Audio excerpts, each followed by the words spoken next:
అందరికీ నమస్కారం. ఈరోజు మీ అందరికీ నేను వినిపించబోయే కథ శ్రీవారు నే పెళ్లాడుతున్నా. రచయిత బివిఎస్ ప్రసాద్ గారు. ఇక కథలోకి వెళితే, పరమానందం జీవితం పరమాన్నంలా సాగిపోయింది ఇన్నాళ్ళు. కాదు ఇన్నేళ్ళు. వేసిన జీడిపప్పులన్నీ తన విస్తట్లోనే పడితే ఇహనేం పరమానందం పరిస్థితి అదే.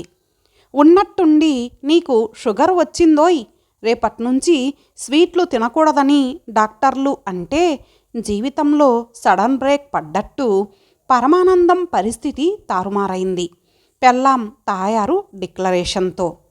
అమ్మో నా పరువేం కావాలి విని గుండెలు కొట్టుకున్నాడు. తాయారు తాను మళ్ళీ పెళ్లి చేసుకుంటానంటోంది. సమస్య చిన్నది కాదు. ముసిరిన క్యుములోనింబస్ మేఘాలతో కారు చీకట్లు కమ్ముకున్నట్లుంది అతడి భవిష్యత్తు. నిజంగా తాయారు మళ్ళీ పెళ్లాడితే తను పెనుచీకటాయే లోకం, చెలరేగే నాలో శోకం, విషమాయే మా ప్రేమ, విధియే పగాయే, పాత గోల్డెన్ హిట్ పాడుకోవాల్సిందే. పక్కింటి జగన్నాథం చెవిలో చెప్పుకున్నాడు మెల్లిగా. నా పెళ్ళాం పెళ్లాడతానంటోందిరా అని.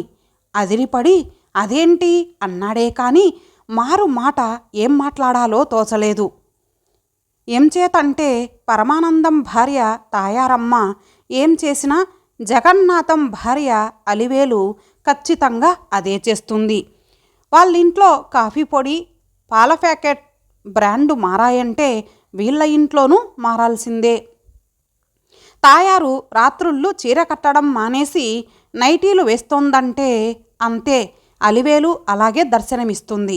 కనుక ఇవాళ పక్కింటి తాయారు పెళ్లాడతా అంటే రేపు తన భార్య అలివేలు నోటి వెంట అదే మాట వినవలసి వస్తే వామ్మో కొంప కొల్లేరే. భయం చుట్టుకుంది జగన్నాథానికి. ధైర్యం తెచ్చుకొని ఏదో చిన్న విషయాల్లో అంటే పోనీలే అని ఉదాసీనంగా ఉన్నాడు గాని ఈ సీరియస్ సమస్య పెద్దది కానీయకూడదు. పరమానందం ఇంట్లోనే సమసిపోవాలి అని నిర్ణయించి ఆ దిశగా ఆలోచించాడు జగన్నాథం. పిల్లలకు కూడా పెళ్ళిళ్ళై రిటైర్ అయిన ఈ మలి వయసులో మళ్ళీ పెళ్ళా? ఇంతకీ మీకు ఏ విషయంలో బెడిసిందోయ్? ఏంటట విడాకులిస్తుందా? పిల్లలు ఏమనుకుంటారు? ఇన్నేళ్ళు సంసారం చేసిన ఆవిడకు పతియే ప్రత్యక్ష దైవం అని ఆ మాత్రం తెలీదా? ఊదరగొట్టసాగాడు. నువ్వొకడివి అర్బకపు ముఖం వేసుకొని నోరు వెళ్ళబెట్టుకొని చూస్తూ నుంచుంటావు. 4 ప్రశ్నలు తగిలించావా? పుట్టింటికి పోతానని బెదిరిస్తోందా? జగన్నాథం ప్రశ్నల పరంపరకి పరమానందం దగ్గర సమాధానం లేదు. ఇవాళ రాత్రికి తిరగబడు, ప్రశ్నించు, విడాకులిస్తానని బెదిరించు, ఎవరిని పెళ్లాడతానని అంటోందో అడుగు. ఇంకా ఏమేమి ప్రశ్నలు సంధించాలో బాగా నూరిపోశాడు జగన్నాథం. చివరగా రేపు వచ్చి ఏమైందో చెప్పు ముక్తాయించాడు కూడా.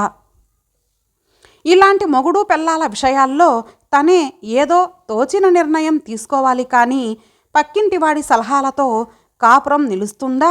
జగన్నాథం దగ్గరకు మ్యాటర్ తీసుకొని పోయి తప్పు చేశానేమో అనే అపరాధ భావన వెంటాడింది కాసేపు. పక్క మీద పడుకొని తాయారు తాపీగా పుస్తకాలు తిరగేస్తోంది. ఏమిటోయ్ తాయారు, ఎదురింటి లావణ్యతో నువ్వు పెళ్లి చేసుకోబోతున్నావని చెప్పావట? పరమానందం గొంతు వణికింది. అవును చెప్పాను, తప్ప చేసుకోబోతున్నానని మీతో కూడా చెప్పాకే చెప్పాను అంది నవ్వుతూ. మళ్ళీ నవ్వుతూ మీరు మాత్రం పక్కింటి జగన్నాథం గారికి చెప్పలేదు అని అడిగింది తాయారు. పరమానందం పెళ్ళాం కొంగుచాటు మనిషి. ఎవరితోనైనా గొడవ పడితే పెళ్ళాం డాలులాగుండేది. ఇప్పుడు ఆ డాలుతోనే యుద్ధమాయే. జగన్నాథం గాడు అలివేలమ్మకి మేం మాట్లాడుకున్నదంతా చెప్పేసి ఉంటాడు. జగన్నాథం అడగమన్న ప్రశ్నలన్నిటికీ సమాధానం రాబడదామనుకుంటే వేయబోయే ప్రశ్నలన్నీ ఒకటొకటి వరుసగా తనే చెప్పేస్తుందేమో గొనుక్కోసాగాడు. అలాగని ఊరుకోలేదు. ధైర్యం తెచ్చుకొని మనవల్లని ఎత్తుకునే వయసులో పెళ్లాడతావా, విడాకులిస్తావా అడిగాడు. స్వరం పెరిగింది. ఏం కారణం చూపెడతావు? దేనికైనా ఒక హద్దు పద్దు ఉండాలి. సిగ్గుగా లేదు? ఏం చేయలేక ఆమె ఆత్మస్థైర్యం దెబ్బతీసి లొంగదీసుకోవాలనుకొని కోపాన్ని కక్కాడు పరమానందం. తాయారు అనునిత్యం నడినెత్తికి నవరత్న తైలం పూస్తుంది. ఆ ప్రభావంతో చల్లచల్లని కూల్గా ఉంది. నేను పెళ్లి చేసుకునేదేనబ్బా, రెండో ఆలోచనే లేదు, డిసైడ్ అయిపోయా అంది. ఒసేవ్, నీకు నాకు కొన్ని విషయాల్లో భేదాభిప్రాయాలు ఉండొచ్చు, అంత మాత్రం చేత నన్ను వదిలేస్తావా? బేరానికొచ్చాడు వేరే దారి లేక. మిమ్మల్ని వదిలి ఎక్కడికి పోతానండి? అయ్యో అవేం మాటలు? తాయారు జాకెట్లోంచి మంగళసూత్రాలు తీసి కళ్ళకద్దుకుంది. నిన్నొదలనంటుంది, పెళ్లాడతానంటుంది. పరమానందానికి లాజిక్ అంతు చిక్కలేదు. కన్ఫ్యూజన్ కూడా ఎక్కువైంది. పక్క రోజు జగన్నాథం ముఖం చూడడానికి పరమానందం ఇష్టపడలేదు. నిన్న తొందరపడి వీడితో వాగకుండా ఉండాల్సింది.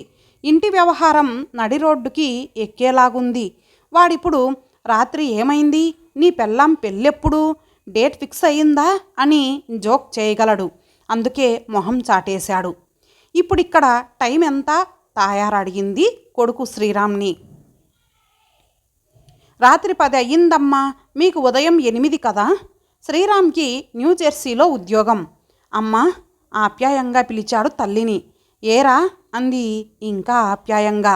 నాన్నగారు దేనికో కంగారు పడిపోతున్నారు. దేనికి?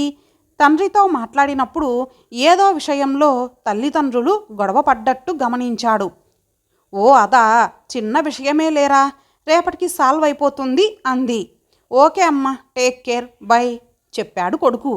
చాటుగా విన్న పరమానందానికి చిన్న విషయం అనేసరికి చిర్రెత్తింది. ఇప్పటికే చిందులు తొక్కుతున్న పరమానందం తాయారు కొత్తగా, ఏవండోయ్ శ్రీవారు, పేపర్లో యాడ్ ఇచ్చాను, రేపు వస్తుంది, ప్రకటన చూడండి అనేసరికి ఇక తట్టుకోలేక హైదరాబాదులో ఉన్న లక్ష్మీ ప్రసన్నకు ఫోన్ చేసి విషయమంతా చెప్పేశాడు. అంతే, సాయంత్రానికల్లా లక్ష్మీ ప్రసన్న తన కూతురుతో పాటు ఇంట్లోకి దిగింది. కాసేపయ్యాక మెల్లగా అమ్మను మాటల్లోకి దింపింది. తండ్రిని పక్క గదిలో పెట్టి తలుపు లాక్ చేసింది. ఏమిటే అమ్మా, నాన్నతో హాస్యాలాడుతున్నావా? నువ్విప్పుడు పెళ్లి చేసుకోవడం ఏమిటి? అవును అన్నాను, చేసుకుంటాను. అవ్వవ్వా, నవ్విపోతారే. పోనీ అంది నవ్వుతూ. అమ్మ మాట్లాడిన తీరు చూస్తే ఇట్టే తెలిసిపోతోంది. అమ్మలో ఏ దోషమూ లేదని అర్థమయ్యింది. తాడుని చూసి పాము అనుకొని భ్రమసినట్లు బోలా మనిషి నాన్నగారి భయమే కానీ విషయం లేదని గ్రహించి నాన్న గది తలుపు తీసి రమ్మంది. నాన్నోవైపు అమ్మవోవైపు, నడి మధ్యన ప్రసన్న, తీర్పు చెప్పే న్యాయమూర్తిలా సీరియస్గా ముఖం పెట్టి అమ్మవైపు చూస్తూ అడిగింది. ఏమే అమ్మా, నాన్నతో నువ్వు పెళ్ళాడతా అన్నావట, నిజమేనా? ఎన్నిసార్లు చెప్పిస్తారే అన్నాను. ప్రకటన కూడా ఇచ్చానని చెప్పానుగా. విసిగిపోయి ఉన్న పరమానందం విషాదవదనం చూసి కూతురికి జాలేసింది. నాన్నకు దగ్గరగా వచ్చి బుగ్గగిల్లింది.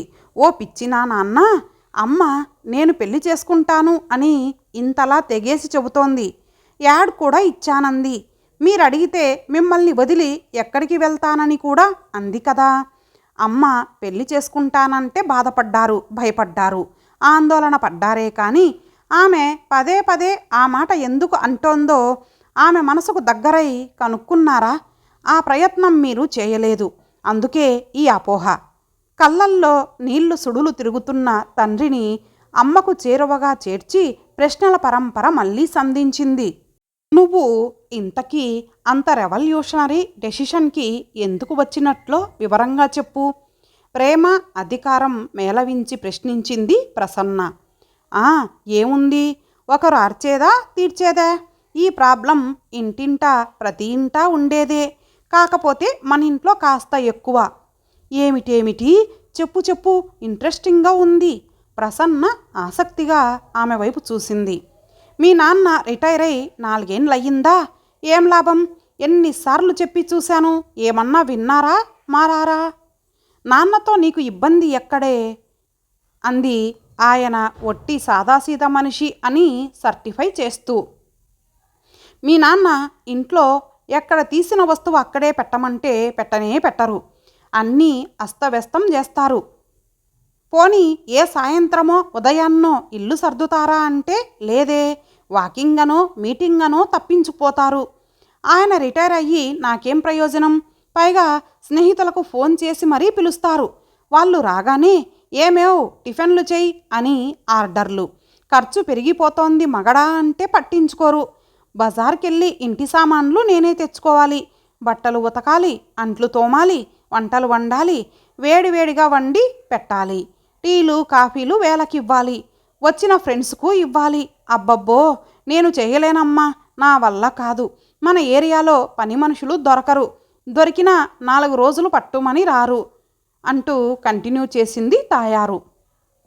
మీ నాన్నతో పాటు నేను ఉద్యోగం చేసి 2 ఏళ్ల క్రితం రిటైర్ అయ్యానా? నేనేం గానగ ఎద్దునుగాను, నేను మనిషినే. రిటైర్ అయిన మగాడు తేరి కూర్చొని ఇదితే అదితే అంటాడు. చచ్చేదాకా చాకిరీ చేసే కాంట్రాక్ట్ అంటేనే పెళ్ళి ఆడదానికి.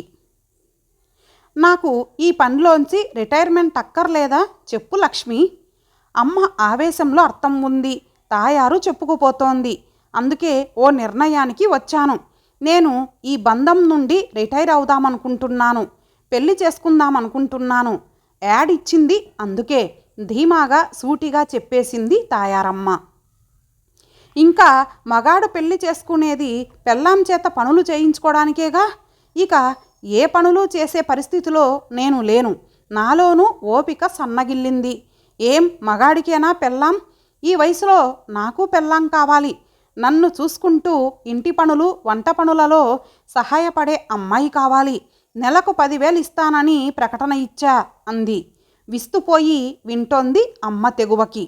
అన్ని పనుల్లో నాకు చేదోడు వాదోడుగా ఉండబోయే అమ్మాయినే నా అర్ధాంగిగా తలచుకొని నేను పెళ్లాడుతున్నానని హాస్యమాడానంతే అనేసరికి ఢామ్ అని పడిపోయిన పరమానందం ప్రసన్న నీళ్లు చల్లగా చల్లగా కాసేపటికి కానీ తేరుకోలేదు.